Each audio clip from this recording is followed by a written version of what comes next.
we're going to have a little chat here today about some of the changes amongst the DEFCON groups and some ideas about Hackspaces, inter-Hackspace communication and extra Hackspace communication.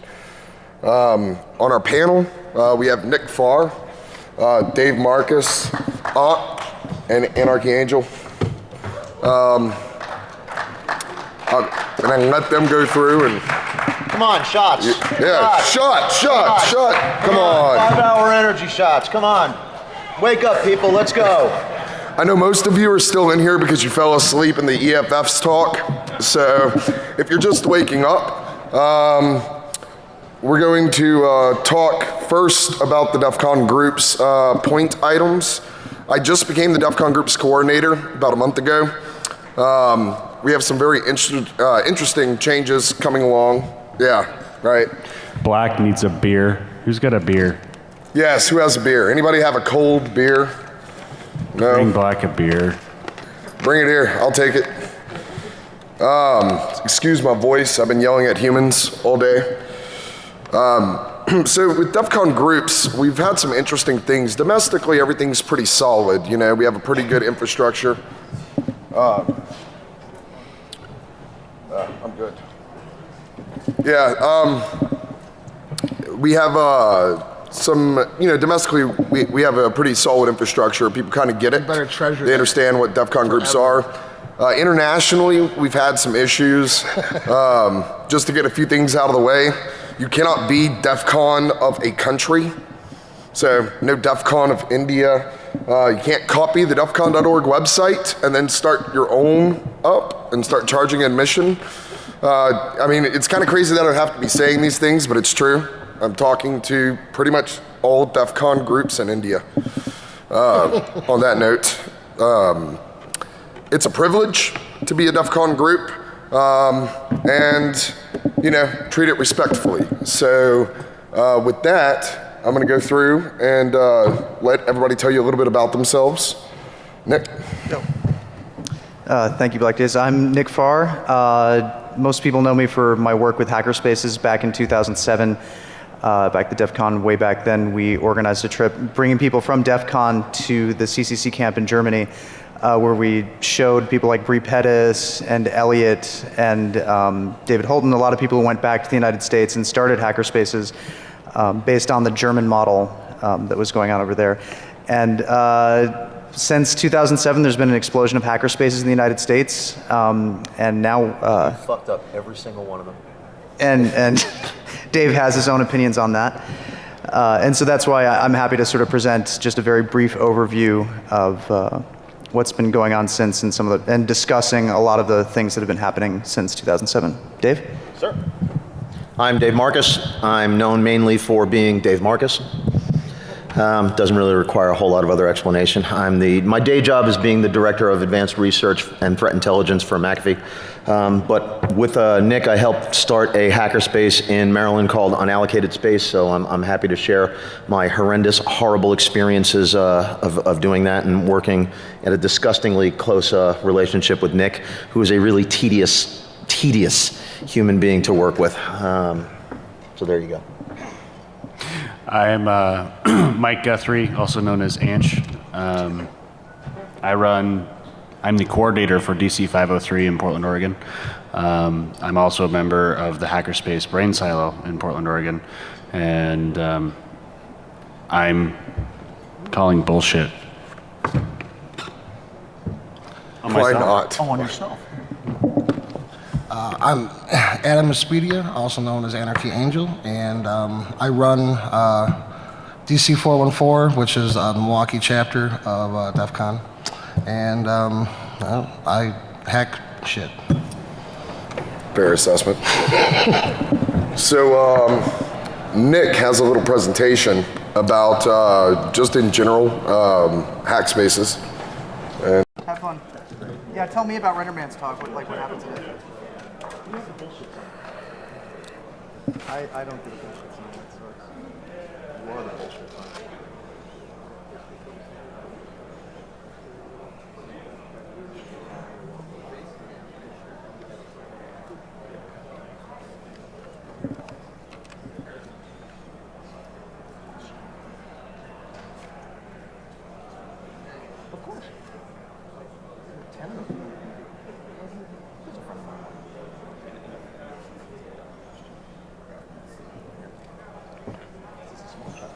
Dude, we should be getting like stock options on this shit. Look.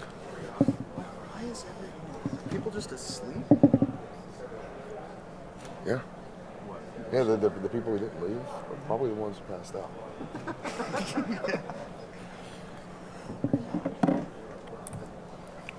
sure this actually comes back on. Put the open bottle of water someplace else.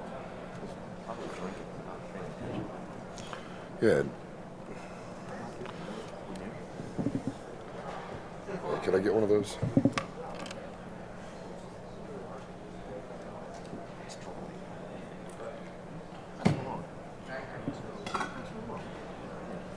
That's why we have these.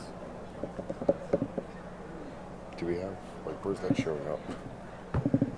It was showing up like a second ago. Is that showing up?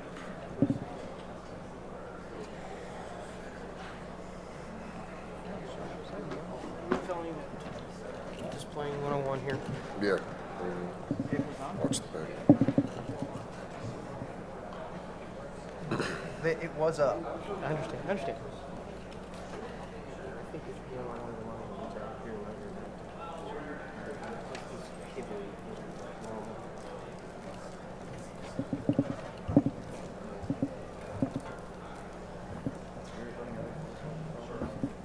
What's up, man?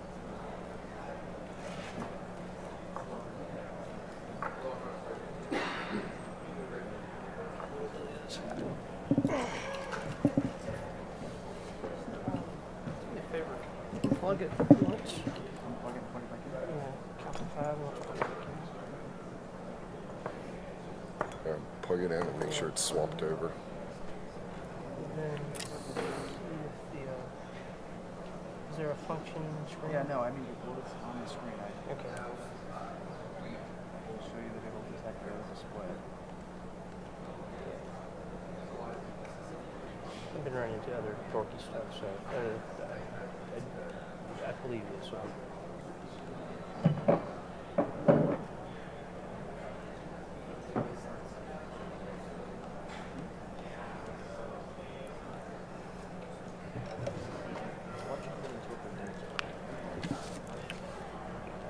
No? The fancy squirrel? No?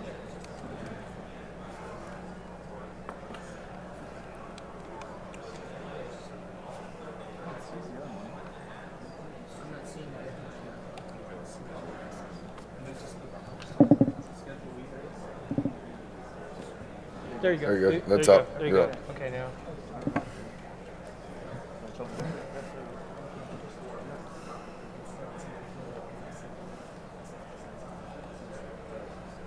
My problem is I lowered the lid. Oh, this is Ubuntu. It does that. Yeah, don't worry. Okay, there you go. Okay. Should I different? We have to have technical support to start our presentation on Hackspaces. Hey, I did. They didn't do All shit. right, we about ready? Your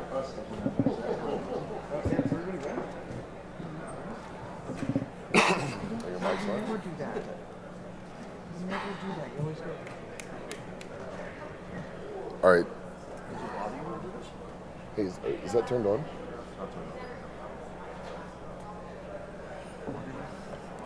All right, guys, what's up? My name's BLAKDAYZ. I'm the DEFCON Group's coordinator for DEFCON.org. We're going to have a little chat here today about some of the changes amongst the DEFCON groups and some ideas about Hackspaces, inter-Hackspace communication and extra Hackspace communication. On our panel, we have Nick Farr, Dave Marcus, and Anarchy Angel.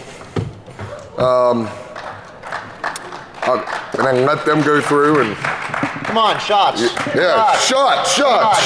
Come on. 5-hour energy shots. Come on. Wake up, people. Let's go. I know most of you are still in here because you fell asleep in the EFF's talk. So if you're just waking up, and with that. Yeah, I think alluding to what Dave was talking about, I've been involved in 2 hackerspaces that took a little while to get going, and one of which is currently in a struggling phase. And so I wanted to instead sort of focus on the negative. I wanted to focus on the positive and look at what an ideal hackerspace looks like. But before that, if I may be allowed to do so, I'd like to plug my Kickstarter. Some of you might remember a couple of DEFCONs ago, I ate a 20-patty In-N-Out burger as a fundraiser for the Hacker Foundation. And now that I have a Kickstarter that's in process, I said I will repeat what I did several DEFCONs ago if Sierra Zulu makes its $50,000 funding goal by 10 p.m. tonight. That's the URL. So if it gets funded by 10 p.m. tonight, I will eat a 20-patty burger at the Ninja Networks party, which will probably get blogged and tweeted, and you can see it or join in there. And for every additional K above 50 that gets funded, I'll eat one additional patty. A stack of 20 patties? A stack of 20 patties. Yeah, you could say that, yeah. You'll eat a Nick Farr's worth of patties. There you go. That's disgusting. I know.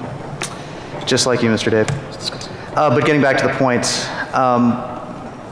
I wanted to, again, focus on the positive. What does an ideal hackerspace look like? But to start off with, a lot of people get hung up on what the definition of a hackerspace is, and I have a very, very simple definition. It is simply a physical space where hackers gather to hack things together.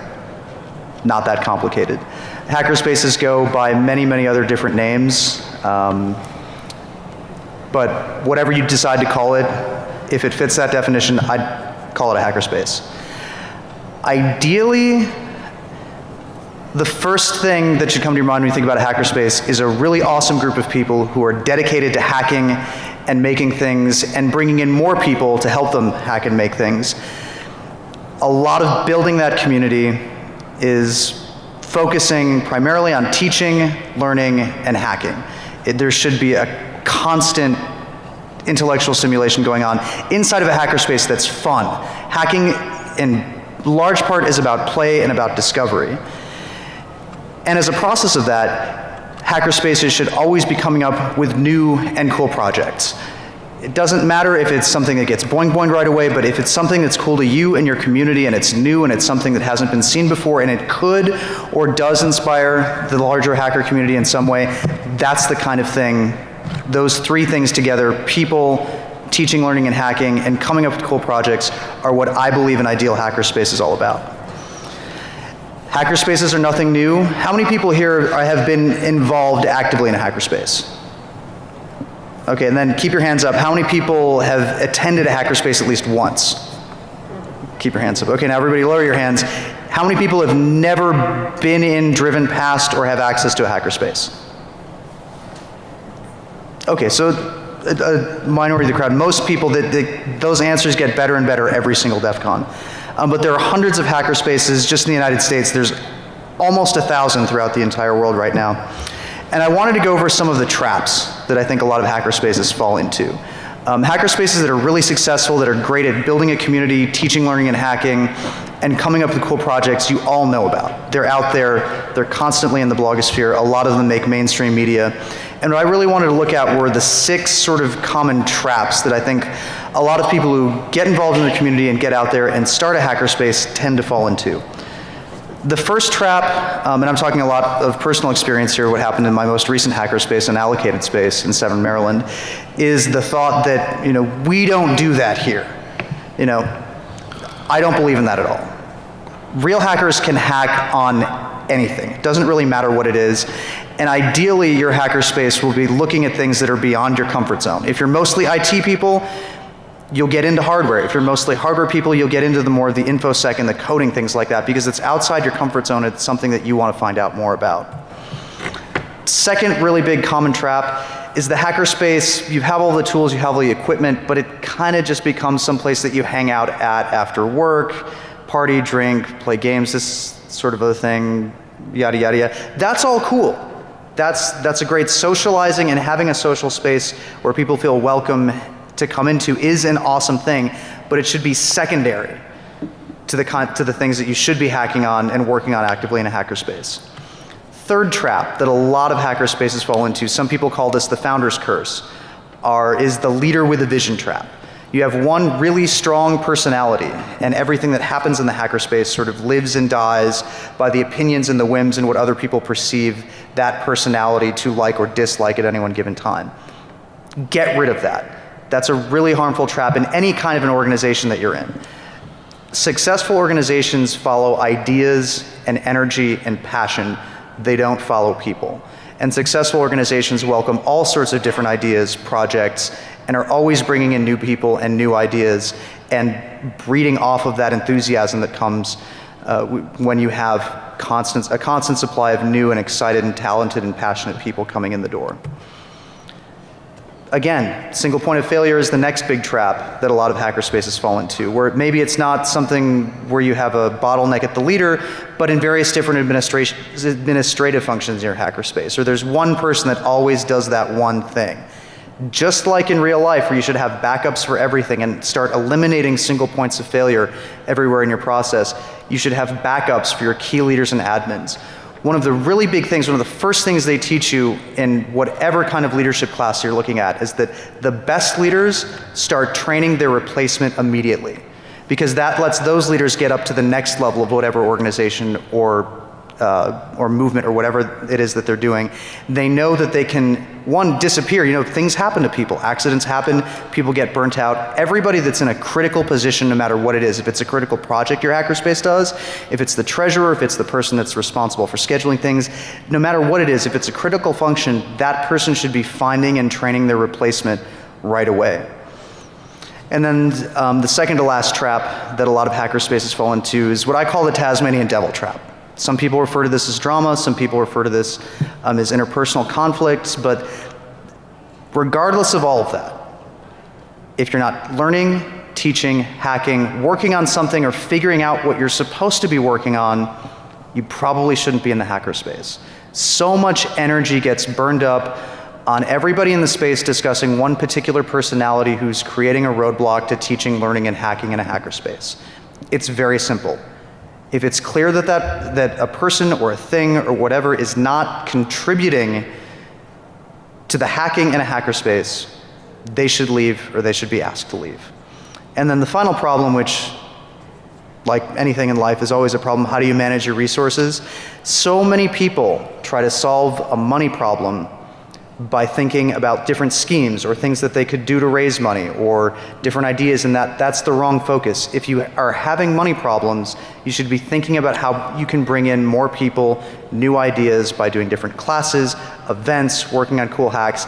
If you bring people to your hackerspace, your money problems will disappear. And then that's the brief presentation that I wanted to give on my ideas this year at DEF CON. Awesome, awesome. So, I just want to kind of get some opinions first from our panel members here, and then I'm going to ask for some questions from the audience if you have them. ANCH, any type of tips or successes that you've come across, any little pitfalls or, but not just negative, like what's like some pro tips as far as going for a positive movement? Well, hackers are inherently lazy. I'm really trying to build the DC 503 group, and we have some momentum, and then we have some non-momentum, and so you kind of have to get people motivated to want to do stuff. And some of that is projects, and some of that is just being somebody that's an active personality, and some of it is me, and some of it is not. You know, I get busy, and I have a full-time job. My boss is sitting in the audience right now looking at me, you know, giving me the evil eye, you should be working. But you know, I have a full-time job, and yeah, we get busy, and we don't schedule meetings, or I miss a meeting, and the next meeting I show up to, people aren't there, or, you know, it just kind of happens. But so, you know, being consistent is, becoming consistent is something that you know, as a hackerspace or even as a group, it needs to happen. I mean, if the space that I'm in is actually pretty cool. They meet every Thursday. I mean, they have open house every Thursday. We have exploit night every Wednesday night, you know, every other Wednesday night, something like that. It's pretty cool. But being really consistent and understanding that people are people and people get busy is really important. Fair enough. Dave? Yeah, consistency. One thing I think we kind of failed on from the beginning, and it's our own fault, is not having a lot of interesting classes that ran at a scheduled period monthly, right? So we would have weeks that were really, really active when we had a lot of people at the space, and then we have periods of time when it wasn't. So by not having a consistent schedule of doing something on a Wednesday night every single week, something on a Thursday night every single week, it defaulted to the clubhouse environment very, very quickly. So really having an idea of 6 or 7 events to run monthly is really, really helpful. Whether it's a night dedicated to hardware, same night monthly, or same night weekly. Those kinds of things do a lot to bring people in on a consistent basis. And then make sure you pick your space correctly, where you physically locate it. Location, location, location, right? Being located next to a school is a good thing. Being located in industrial areas are a good thing, just because you get people who are kind of naturally hackery in certain ways, or that are in a scholastic area, you get lots of interest from students. If your space is located in the wrong area, you could be behind the 8 ball from the beginning. So location, consistency, and like Nick had talked about before, the financial model is a real big deal too. We tried a very different financial model at Unallocated, didn't we, Nick? A key holder centric financial model where the key holders were responsible for the financial running of the space, and everything was just donations. We had no membership or anything like that, and it was a good idea for some things and a really problematic idea in other areas. And you can't change your financial model in the middle of it either. Then you become the Netflix of hackerspaces, right? You change your financial model when you're not offering anything new. Everybody gets pissed off at you. And if you don't have anything new to offer, you don't have anything new to offer. So. Something else that's I found is really important is having space for people to actually work.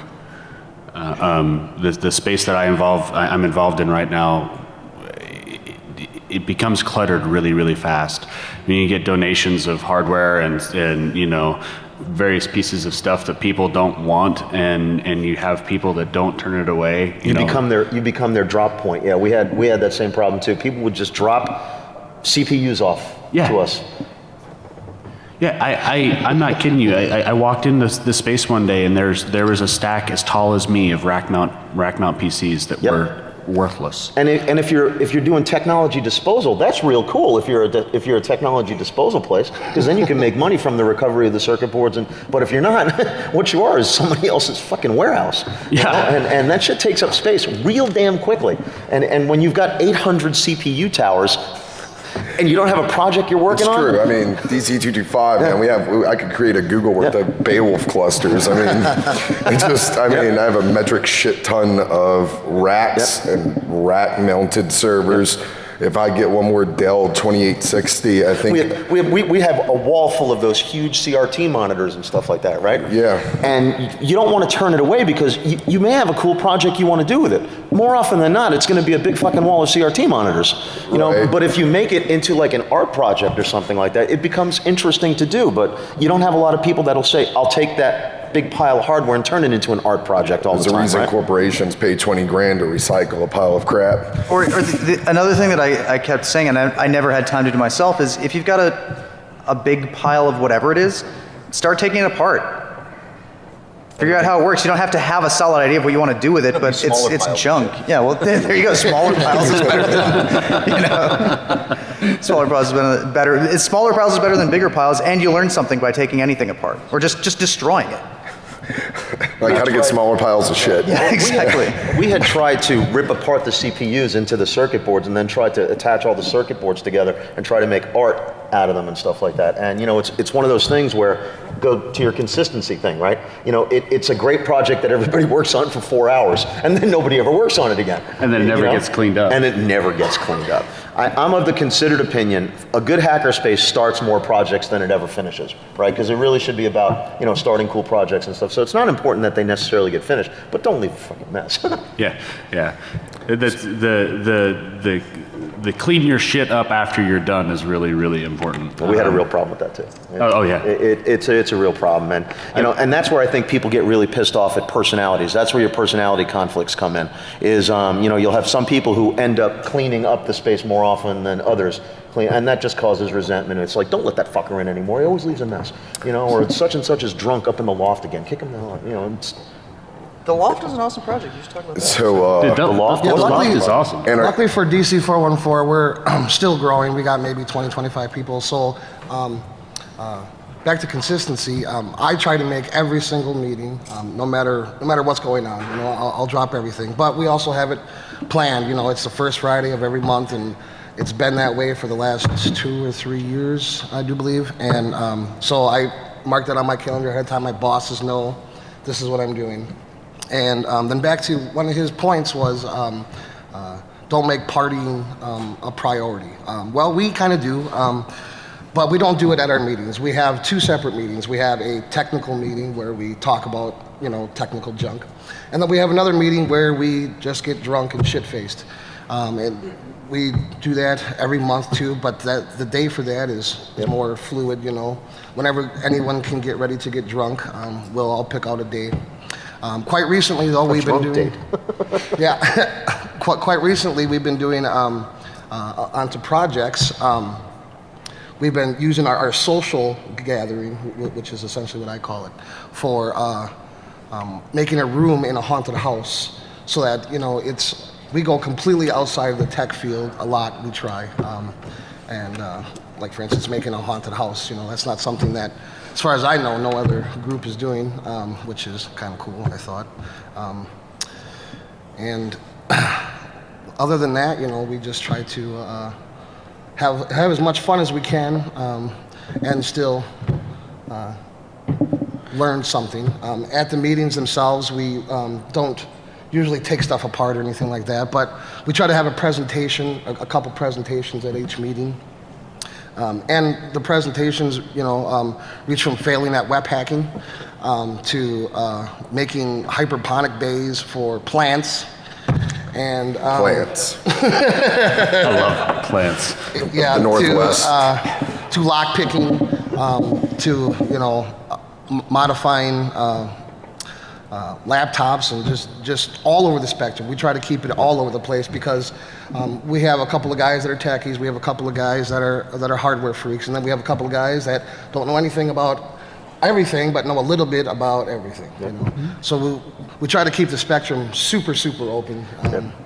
And so far, that's been successful to us. That's probably the key to our success. And that's one thing we didn't do enough of early on, is we really focused on trying to build out technical stuff, right? Technical, hacking, without really realizing that, you know, you can run a carpentry class as a hacking class, damn it, you know? Exactly, yeah. Or you can have your laser cutter class, or you can have your whatever. You know, it doesn't really matter what it is. It brings people in who share information and talk about things in a creative way, and it's all hacking when you get right down to it. Yeah. But I as a founder, I just never considered that early on. It never occurred to me to teach, you know, carpentry at a hackerspace, right? Yeah, you know, and things like that. I think they all have their place. And fuck, you want to teach something, get up and teach a class. Well, plus, you know, it's great for us because then we get to learn something that we knew absolutely nothing about. You know, I had no idea, you know, how to lockpick until we had a lockpick guy come in and just schooled us all. And I had no idea how to make a hydroponic bay until somebody came in and showed me how to do it. You know, and it's great. You know, I get to teach people,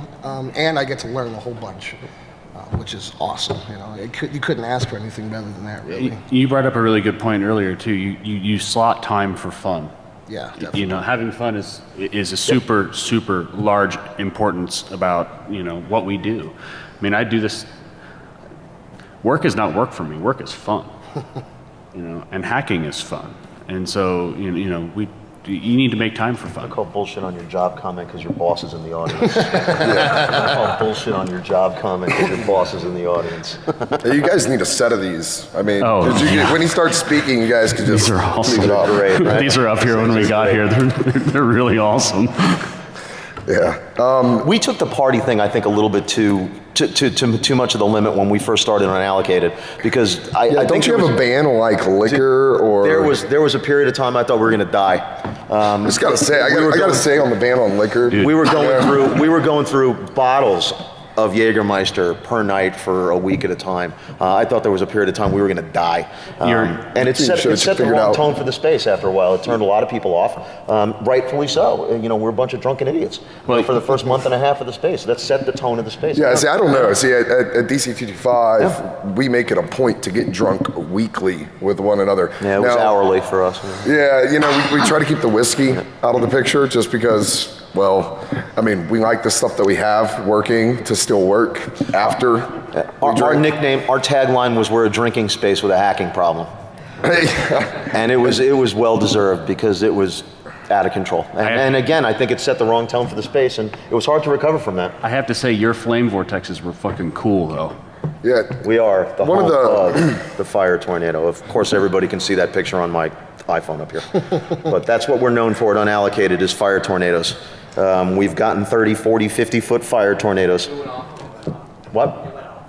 Yeah, oh, sorry. It's a giant flaming tornado. The fire tornado did. Anyway, that's what it is. I'll show you the video of it later if you want to see it. Every time we did a party toward the end, we would set up the fire tornadoes, and they were absolutely amazing. One of the points that I personally came across as being an issue is too stringent of behaviors being put on the people. Now, there are some liability issues that you do have to look out for as far as like property damage if you lease a space or something like that. But too many restrictions kind of sets the tone of the group into a negative manner. Everybody has their own, you know, regulations internally that are necessary for the group to continue having fun without, you know, catching a building on fire or catching someone else on fire. I found out laser pointers are killers to DC groups. Yeah, I wonder how the 90-watt laser works across the room. I've heard this before. And can you give a tattoo with one? That's another one. So, but not going too far. Are you speaking from personal experience? Yes, oh yes, very much so. You can imagine the people I run with, they all have lasers, and let's just say, yes, you can give an awesome tattoo with a laser. Anyway. The focus needs to be on, it can't be said enough, the focus needs to be on the projects and the hacking. That's right, no matter what it is. And the fun of it, it really is. If you focus on those kinds of things, you'll have a good hackerspace, but it's remarkably easy to have a screwed up hackerspace. It's remarkably difficult to have a functioning hackerspace. You would think they're completely different. Well, but one of the things that I've seen is it's easier to screw it up. The functioning spaces tend to get together more. Like the functioning spaces, for instance, interspace communication. I know that there's been some headway with other groups as far as getting VPNs connected, darknets connected. Chaos. To pull Chaos VPN. And stuff. Yep. And we'll talk about that and kind of give them an overview of that here in a second. But the idea kind of behind what we're working towards is to pull resources that one group has with the sort of a scheduling and job system to get pieces, let's say, machined that you don't have something to print that piece. You can schedule it with another group, pay for the substrate, and have it shipped to you.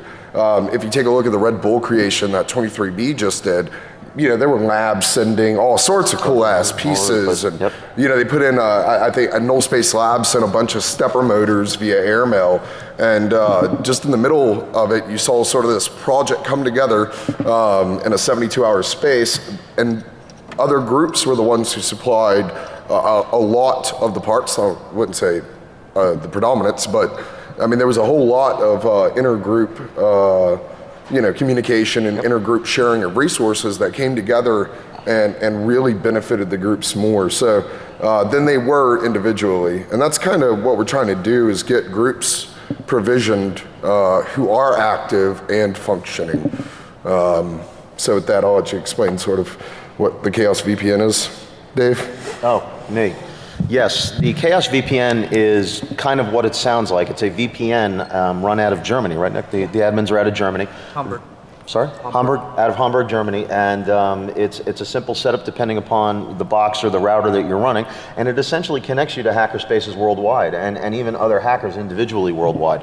Setups are relatively easy. You can share whatever resources on the Chaos VPN that you want. At Unallocated, we had shared our Minecraft server, our wiki, and we were even looking at sharing out our VM farm, actually, to be used for remote pen testing and stuff like that. And there's a whole list of the Chaos VPN wiki that says this is which hackerspace is connected, and these are the resources that they actually share out. So if you're looking to do Jabber, or you're looking to do open Quake tournaments or something like that, you can hop onto the Chaos VPN and do it, or you can get on the communal bulletin board or the communal wiki and say, I have these resources I'm willing to share, you have these resources you're willing to share. And it's one of the underused technologies I think there are. I think there's something to be said for, hackers interconnected and hackerspaces interconnected.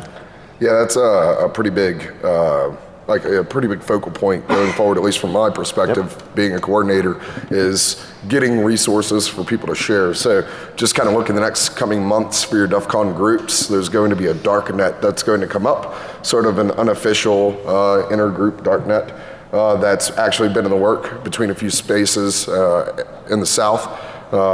I'm based out of Baton Rouge, Louisiana, and we happen to have a whole bunch of hardware that was given to us. And so we've been kind of setting it up. We have a VM farm. We have an elastic computing environment so other people could spin up things. But the idea is just behind it all, connecting. And I don't know, I think Anarchy Angel and the groups in the Northwest, I don't know how well, but I know regionally the DEFCON groups do communicate together quite a bit. Yeah, we really don't communicate with a whole lot of other groups. We subscribe to their mailing lists and whatnot, but I don't know, I guess we're small fries to most of them. At least the Chicago one, they're not, which is really the only one in our area. I've talked to many people that want to start one, but like he said, hackers are generally lazy. And when I say, we'll start a hacker group, they're like, oh, fuck that.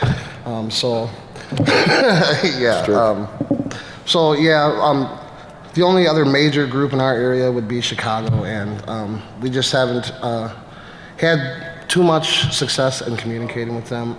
But that's probably mostly my fault because I haven't really tried.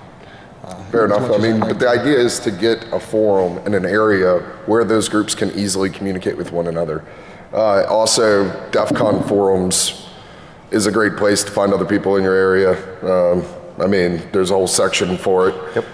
But just to provide those resources is kind of where we're headed, because it is an isolated sort of cell arrangement where people don't step out. They don't drive 2 hours to go meet people, but they also don't use technology for, telepresence to help kind of get people together. And a little bit more of that going forward. An easy to use resource is kind of what we want to offer.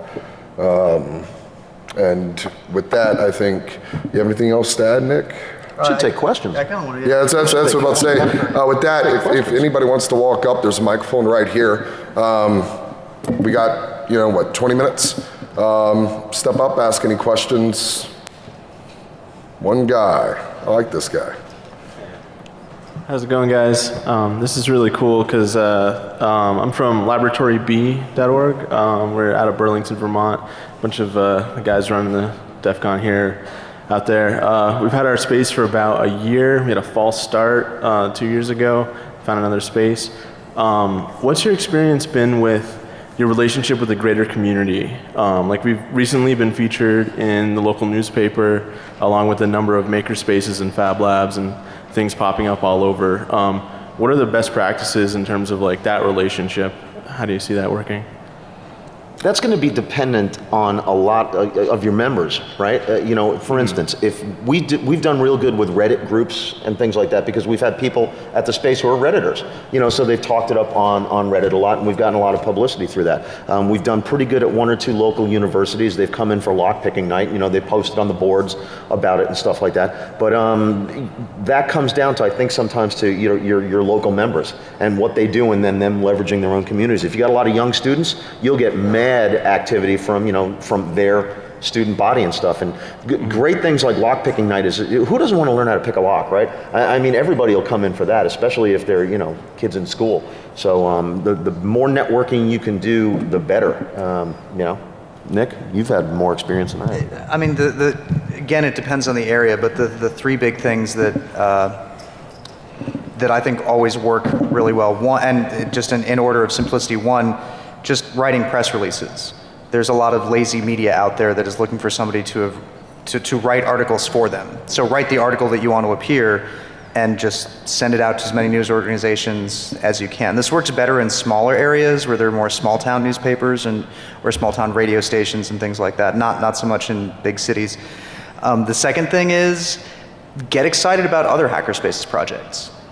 Post comments on their blog, their Facebook group, tweet at them. If you see other Hackerspaces doing cool things, reach out to them so that when you have something cool about it, you can go to them and say, hey, this project looks a lot like yours, or we were excited about your project, can you be excited about ours? I mean, and those sorts of things will just happen automatically. And of course, the third thing is reaching out to people at cons. That's simple enough. You're just walking through the hallway, you're going to hear a conversation of somebody who's hacking on something that you're hacking on. Feel free to butt into that conversation and say, oh, hey, I was doing this, or I was hacking this, or I solved this problem, or I have this problem that I'm running into. Do you have a possible solution for it? Basically those three big things. And in addition to press releases for number one, making friends with journalists anytime that there's, and like writing letters to the editor if they're talking about, ooh, bad, evil hackers doing bad, evil hackerish things, reach out to them and write them like, no, we're good, we're real hackers. And this is what real hacking is. That what you're writing about is not what hacking is about. That's a criminal element. And in any human activity, there's going to be a criminal or illicit element to it. Jumping on that, consistency too in the media stuff is a real big deal, right? If you're going to establish a blog or a Twitter presence, it really does come down to consistency. One of the best people at it I know of is Grex down at Nova. All right, he consistently blogs about local hacker events that are happening down in the Nova area, Northern Virginia. And he blogs multiple times per week. He tweets multiple times per day in some instances. So there's a lot of mind share about Nova hackers because he's always putting information out there and sharing information. He also gives shout outs to other hackerspaces and everything else. He's probably one of the better examples I've seen of someone who really knows how to talk about it and chat it up correctly and do it in a very genuine way. And he's really consistent about it. Also, having a spot for other groups in your area to meet in your space is a really, really good way to get the word out about your space. If you can get the 2600 group to meet in your space, or your lugs, or your lugs, in your area or something like huge. That, bring them in. Because they're going to see that you've got a cool space, and you're going to get people working on other projects outside of those meetings in your space as well. So community outreach, dude. Nothing gets the newspaper better than people that you thought were bad doing something good in the community. And that little dynamic, I don't know, is newsworthy to a lot of even the tech writers for your local paper. They'll want to get in on that. I mean, I don't know. Sometimes it's even non-technical. Do a food drive. Go feed the hungry. I mean, go hack your community. I mean, if you really want them to get, your attention, make them your project. It's all on the table. So. Yep. Great. Thanks, guys. Thanks, man. Thanks, man. So what can you do about a neutral, negative, or defunct hack space? I mean, especially when they're claiming that they are the official hack space of the area. Start a new one. There's no such thing. Yeah, I mean, so you're talking about spaces or groups? Break into their hackerspace and change their fucking locks. That's what you do. All right. So those tedious bastards can't get back into their building. Shut them down. Start your own space. Honestly, you start your own spin-off space. If you don't like the vibe at Hackerspace A, go and start Hackerspace B. Yeah, there is no special thing. I deal with this routinely. A group starts up in an area where there was a guy who wants to retain some sort of control over a group that really doesn't exist. Yep. And we always say first, communicate with them. But if they're being an ass, start your own. I mean, nothing works better than success at getting rid of the defunct ones. I mean, just one up them. It's the best thing that I got for it. I mean, does that answer your question? Yeah, pretty much. Yeah. I mean, you want to build a better hackerspace. You know, and then make a point of telling them that you're better than their hackerspace. By the way. The problem is that they're going to the press and places like that, and it's putting a bad environment in the area. Fight fire with fire. Go to the press back. Just hack. Yeah, say, hey, another one started up, and this is what we're doing. Build I a mean, space and hack. I mean, you know, you don't and have to go head to head. There is no official No such thing. hackerspace of anything. There's, and if they go, and that's the thing, if they go to the press and say we're blah, blah, blah, blah, if they don't, eventually if they don't have anything to show for it, they're gonna look like the charlatans they are. Okay. And they should be properly ridiculed by the rest of us. And in the meantime, while they're, right, and in the meantime, while they're making fools of themselves, come up with something cool. Yep. Yeah, more than likely they'll end up on like attrition or somewhere like that, and things fall off quickly from there. And a lot of those go away after a while too, don't they? They fade off. They'll just burn out and die eventually anyway. It's been my experience is that, you know, they'll go away. right. You guys will still be there hacking it up. Cool. Dude, shot. Yeah. Gonna hit somebody hard. You're gonna with hit those. somebody with those things, Dave. That's the goal. Yeah, I know, right? it's in the right zone, so I'm only gonna hit those two guys right there. So Pedestrian. I'm got still me. picking my next seat very carefully around here. Speak up. Sorry, I used to be able to speak before last night. When you started this conversation off, you had mentioned that you had gone to Germany to see what they did in their spaces. Can you tell us a little bit about how they are different, and maybe speak in terms of maturity and how their groups have evolved, whether they're more stable, whether they're accomplishing more, that sort of thing? As far as how they're different, what I'd Google for something called the Hackerspace design patterns. That's basically, that will illustrate, in essence, what they do and how they're different. And it's not to say that what's going on in Europe as a whole, it's not like a shiny, rosy, happy paradise. They're just 7 or 8 generations ahead of where we are. And that's a real big deal. You know, I was, Nick and I were talking about this before, I was in, the last time I was in Berlin, I went to Seabase for the first time, and they've been around for a while. So I don't want to say they have a roadmap, but it's a mature space. You know, it's a mature space with developed areas and an established set of members and people that go there. So it's hard to say, you know, how they've gotten there with the exception of maturity over the years, but it's a developed, dedicated area, but they're not all that much different template-wise, honestly, than unallocated or any of the other spaces I went to. They were different size-wise, but it was the fact that they had mature, broad memberships. And I really think at the end of the day, it's the people at the space that make the space, right? And that's probably what I would always default to, is the people will make a good space. So in a sense, what you're saying, there's a critical mass involved, that time has just allowed them, pardon me, critical mass. Time has given them that opportunity to grow and create the critical mass that maintains them. Yep. But thank you. But I'll also add to that I think if you look at the growth patterns of hackerspaces in Europe and growth patterns of hackerspace in the US, we've grown much, much faster than anybody could have imagined. Going from 2 or 3 places that you could call a hackerspace to hundreds in the space of really 3 years is something remarkable. And the fact that, 2 or 3 two DEFCONs ago, you know, a bunch of people were coming up to me and asking, like, how do we start a hackerspace? How did blah, blah, blah, blah, blah. Nobody asks that question anymore because it's something that's been done hundreds of times. You can Google this answer very, very quickly. And that's something that we have a lot to thank the Germans for the design patterns. And I think that we will get up to that level of maturity quickly. But right now we're sort of in the first kind of decline phase. With anything that grows very rapidly, you'll see a little bit of a decline before you get the next big acceleration in growth. Thank you. Thanks, man. Yeah, I'm SciTech from Alpha One Labs, and we're kind of in the trap of like the leader with a vision type of space. And it's worked out for us for 3 years in the way that we can maintain the space and keep it going, and there's not too much fluctuation financially. However, I feel like the people want to be more of a bazaar and branch out and just be their own entities, sort of. And I was wondering, what would you suggest to facilitate a a safe moving out of that type of role into more of a widespread facilitating space. I mean, we've even had the problem of someone leaving our space and starting their own space as well. So we'd like to accommodate that more type of thing. Yeah, I'll take it. I mean, projects fork. Hackerspaces fork. Forking's generally a good thing.